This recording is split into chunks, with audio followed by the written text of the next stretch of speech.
O próximo mércores o bombo da lotería volverá a poñerse en marcha, nesta ocasión para repartir máis de 700 millóns de euros.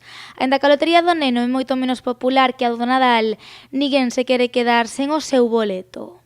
Sí, este año sí, normalmente no lo hacía, pero este año el número que quería para Navidad no lo había, se había terminado.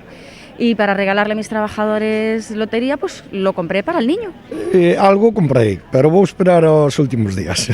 Sí, sempre que veño a España, que non son de aquí, son do estranxeiro e sempre que veño aquí intento probar a suerte. Co sorteo do neno as administracións de lotería volven a encherse de ilusión e esperanza, porque todos confían en facerse coa combinación gañadora nesta segunda oportunidade. Bueno, algún día tocará, digo yo.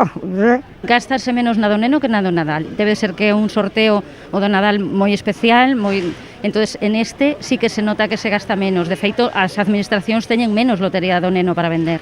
Segundo esta administración de lotería, cada pontevedrés soe mercar un par de décimos para este sorteo.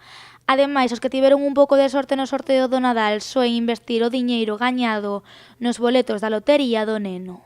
A xente que ten moitas pedreas ten pedrea, entonces veñen a cambiar pola lotería do neno, xa que non tocou ningún premio gordo, pois aproveitan e cambian. Sí, normalmente sí, si toca el reintegro, pues sí, se suele cambiar, si no, pues bueno. Sempre, todo o que me toca nas Navidades invirto no de Reis. E aínda que na lotería do Nadal a sorte non tocou en Pontevedra, todos cruzanse os dedos para que nesta ocasión a cidade do Lérez sexa unha das vilas afortunadas. A ver si se anima, estamos esperando todos para que caia na ciudad de Pontevedra, claro.